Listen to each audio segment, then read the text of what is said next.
Hi everyone. तो आज मैं आपको बताता हूँ कि मैंने कॉफी डे एंटरप्राइजेस से करीब 2 लाख रुपए कैसे कमाए। हाँ, कॉफी डे एंटरप्राइजेस का अगर हम पहले ट्रेंड देखें तो ये 2016 से लेकर के करीब करीब जुलाई 2019 तक ये कंपनी करीब 119 से लेकर के और 370 के बीच में ट्रेड कर रहा था। अचानक से अगर आप देखें कि जुलाई 2019 के बाद क्या हुआ, तो जुलाई 2019 के बाद इसके जो प्राइसेस हैं, शेयर प्राइसेस हैं, ये पहले गिर करके तो 25 के आसपास आए और बाद में ये गिर करके करीब 15 रुपीज 14 रुपीज पे आ गए। 14 रुपीज सो कहाँ 200 से 300 के बीच करीब से ये 15 रुपए, मतलब शेयर होल्डर के ऑलमोस्ट सारे पैसे डूब गए इस कंपनी में। ऐसा क्यों हुआ?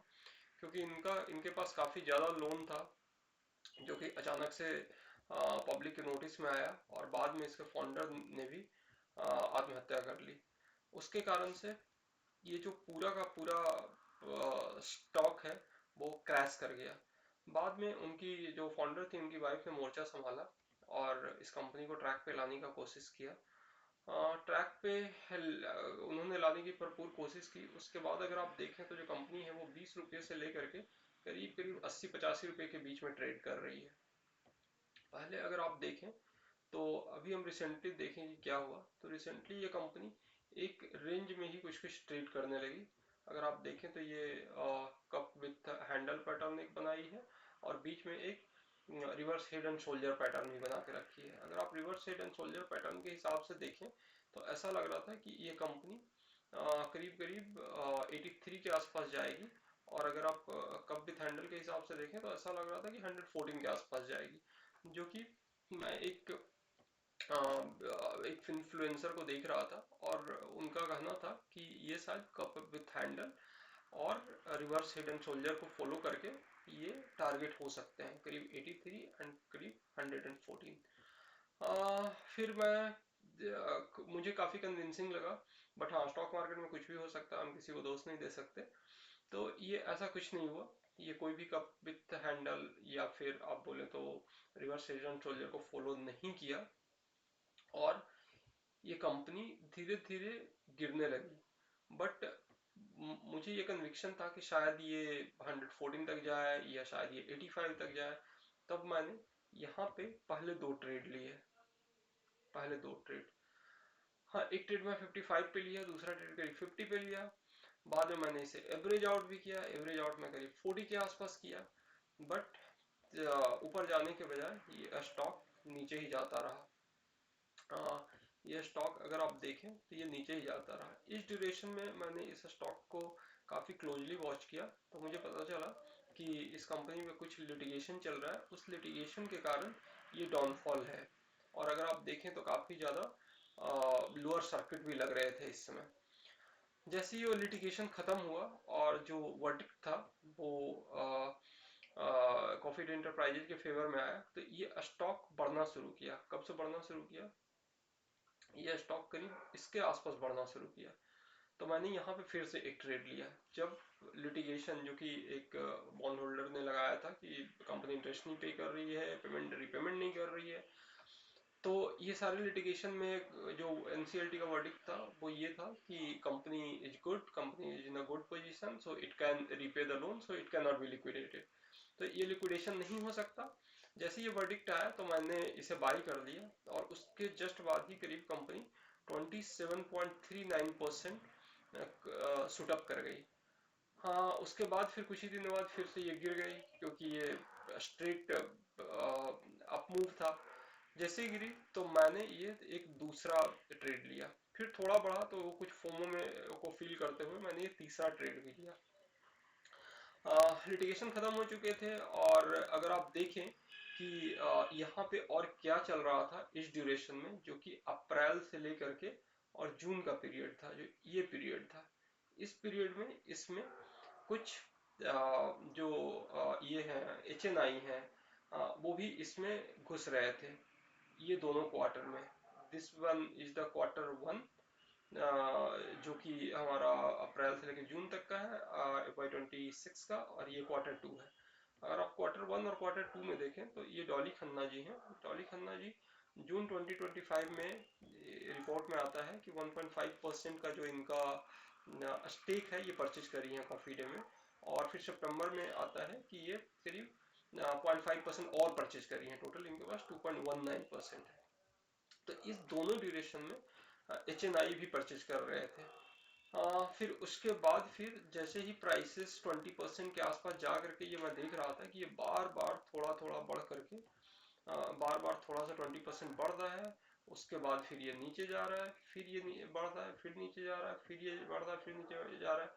तो इस ट्रेंड को मैंने यूज करते हुए फिर से यहाँ पे एक कॉल लिया, एक बाई कॉल लिया।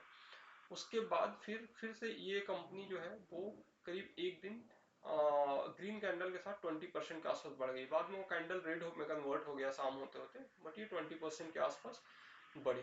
तब मैं यहाँ पे जो 3 ट्रेड हैं 5, 6, 7 जो कि मैं ट्रैक कर रहा था, हर एक ट्रेड को मैं ट्रैक कर रहा था। तो ये ट्रेड है, ये 5, this one is 6 and this one is 7। तो मैं ये तीनों ट्रेड बेच करके निकल गया।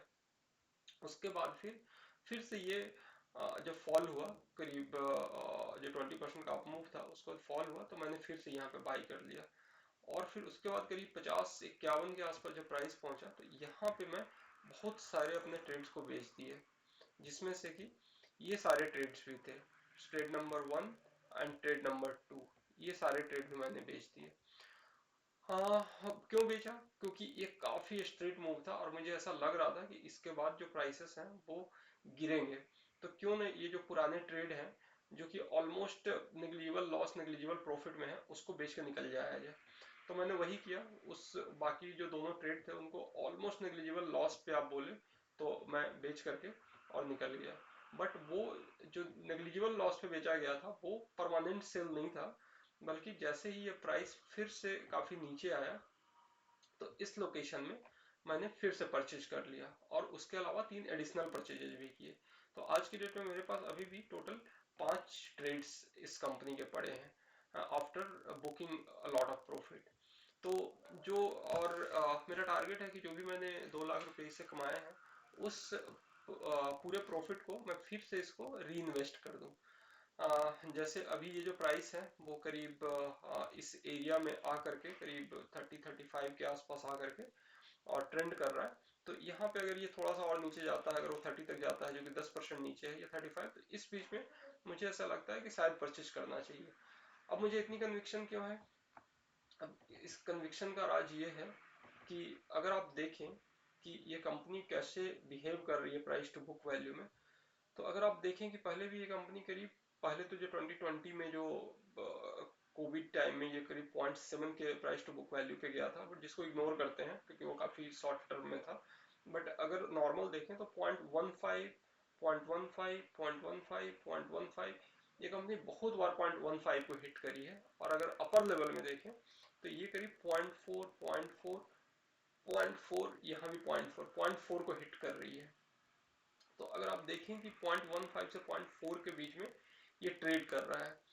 हाँ, अगर आप अभी देखें तो अभी प्राइस टू बुक वैल्यू 0.26 है, और मुझे ऐसा नहीं लगता कि ये वापस नीचे जाना चाहिए इसको, क्योंकि अभी कोई लिटिगेशन नहीं चल रहा है, ऐसा कोई प्रॉब्लम नहीं है, तो ये इधर नहीं जाना चाहिए। मुझे ऐसा लग रहा है कि ये करीब 0.2 के आसपास तक जा सकता है, और 0.2 जो कि 0.25 है, 0.2 के आसपास जाएगा, और फिर मुझे ऐसा लग रहा है कि ये बढ़ जाएगा। अगर ये बढ़ जाता है तो ये करीब करीब 54% का अपसाइड पोटेंशियल है, ऐसा मुझे लगता है। अभी आते हैं इसके डिटेल्स फंडामेंटल पे। तो अगर आप डिटेल्स फंडामेंटल देखें तो ये कंपनी का जो सेल्स है वो हाईएस्ट एवर है, और जो ऑपरेटिंग प्रॉफिट है वो ऑलमोस्ट एवरेज है, 30 करोड़। पहले ये 50 करोड़ के आसपास था, कभी 30 करोड़ था, कभी 45 था, बट ये 32 है, दैट इज एवरेज। अगर आप अदर इनकम को देखें तो अदर इनकम में काफी हद तक कुछ क्वार्टर में एक्सेप्शनल आइटम है जिसके कारण से बीच में प्रॉफिटेबल हो गया था, बट मैं अभी भी मान के चल रहा हूँ this company in loss and is losing around 15-20 crore every quarter. But जो 20 करोड़ के आसपास लूज कर रहे हैं उस कैलकुलेशन में डिप्रिसिएशन भी है, जो कि रियल टर्म में कैश फ्लो नहीं है, बट हाँ एसेट जो भी है वो उनका डिप्रिसिएशन है जो यहाँ बुक हो रहा है। उसके अलावा 20 करोड़ के आसपास इंटरेस्ट भी है। तो पहले ऐसा क्या था, पहले अगर आप देखें तो इसमें एनुअल बेसिस पे देखें, हाँ, तो ये मार्च 2021 में यहाँ पे काफ़ी ज़्यादा इन्होंने लॉसेस बुक किए थे, जिसमें इनका फाउंडर जो थे उनका डेथ हुआ था मार्च 2020 में।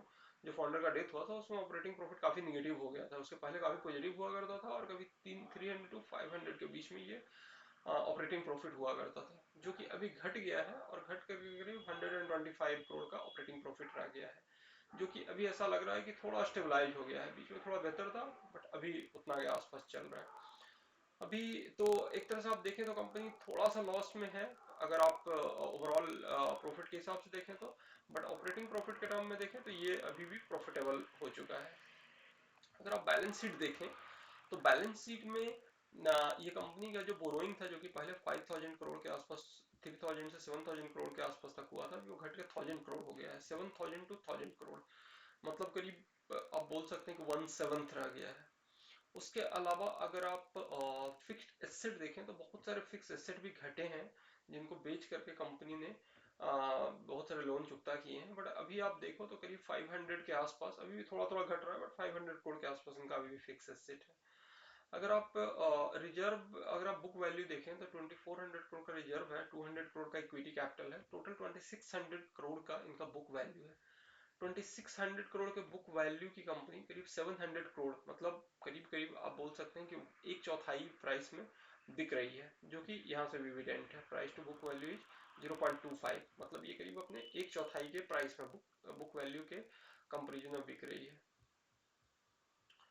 आ, अभी अगर आप देखें कि हाँ, यहाँ ऑपरेटिंग प्रॉफिट देखें तो ऑपरेटिंग प्रॉफिट जो कैश फ्रॉम ऑपरेटिंग एक्टिविटी है, दिस इज पॉजिटिव। अगर आप देखें कि मार्च 2021 के बाद क्या हुआ तो ये हाईएस्ट एवर है, मतलब इनका एक तरह से operating cash flow is best in last 5 years।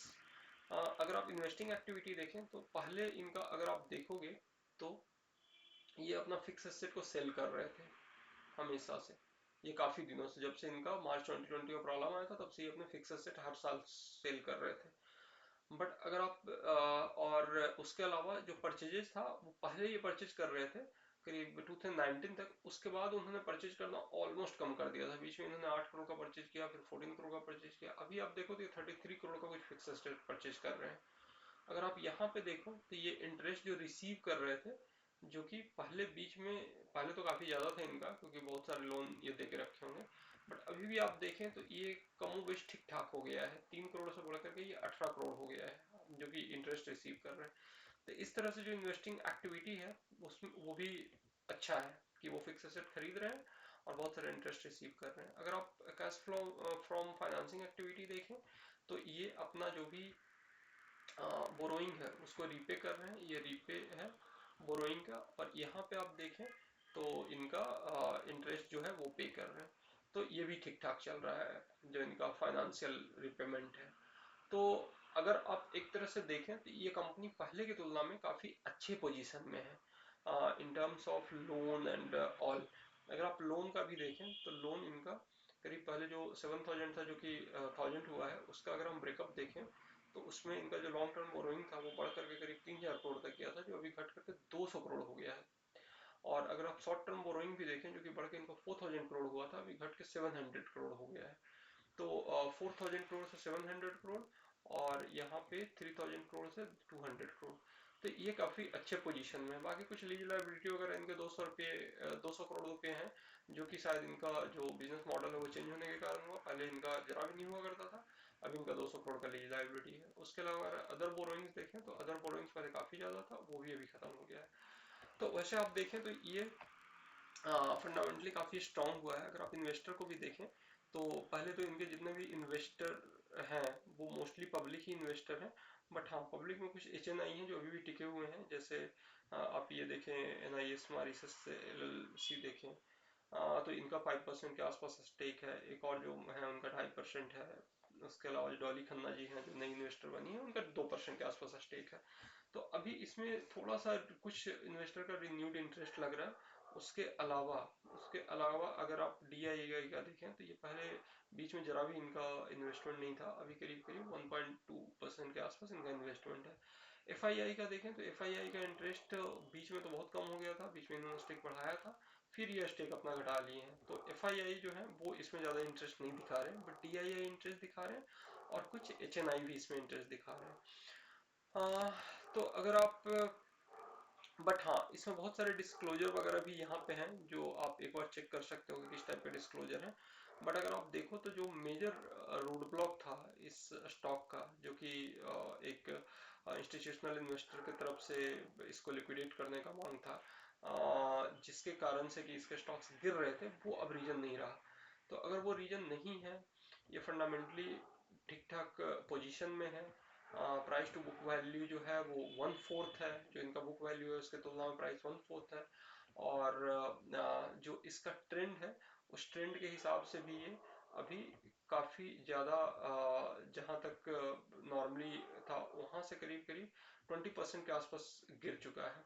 तो 20% के आसपास गिरने के कारण मुझे ऐसा लग रहा है कि यहाँ पे ये कुछ दिनों तक कंसोलिडेट करना चाहिए, और कंसोलिडेट करके फिर ऊपर जाना चाहिए।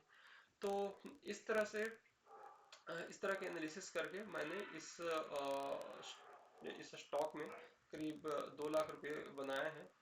मैं एक समरी बनाता हूँ। ये मैंने अपने एक एक्सेल का स्क्रीनशॉट निकाला हुआ है। उस स्क्रीनशॉट में मैं जितने भी ट्रेड होते हैं उनको मैं उस एक्सेल में मैं ट्रैक करता हूँ, और वहाँ से उसका एक समरी बनाता हूँ। तो अगर आप देखें तो कॉफ़ी कैफे डे ये मेरा नंबर 1 स्टॉक है जिसमें मैंने सबसे ज़्यादा पैसे कमाए हैं, करीब 1,78,000। और उसके अलावा बाकी के भी कंपनीज हैं। तो एक तरह से मेरा जो टोटल गेन रहा है वो 45% रहा है अभी तक। और मैं अभी 3 पोजीशन और लेकर के बैठा हूँ, और अगर अभी और गिरता है तो मैं और कुछ और पोजीशन लूँगा। तो ये तो मेरा एनालिसिस हुआ। आप देख लो आप कैसे एनालिसिस करते हो, और आप कैसे ट्रैक करते हो, आप कैसे सारे स्टॉक्स का रिकॉर्ड रखते हो, आप क्या सिस्टम फॉलो करते हो। क्योंकि क्या है कि बहुत बार अगर आप अच्छे से सिस्टम फॉलो नहीं करो, तो जो कंपनी है वो अच्छा भी कर रही है तो भी आप लॉस में रहते हो, भले कंपनी अच्छा कर रही है। और ये भी कभी कभी होता है कि कंपनी खराब कर रही है और तो भी आप लॉस में रहते हो, तो ये दोनों चीज होता है। तो मेरा यहाँ पे पॉइंट है कि ऐसा सिस्टम फॉलो करें ताकि अगर आप कुछ खराब ट्रेड भी ले लो तब उसको आप वॉच करो, और जब एडवर्स सिचुएशन जो है वो खत्म हो जाए और सिचुएशन बेहतर हो जाए, और जब स्टॉक ऊपर जाने लगे तो उसका जो मोमेंटम है उसका फायदा उठाओ, और साथ में जो वॉलेटिलिटी है उसका भी फायदा उठाओ। तो ये मेरा तरीका था। आप देख लो आपका क्या तरीका है करने का। ये वीडियो मैं आपके लर्निंग के लिए बना रहा था।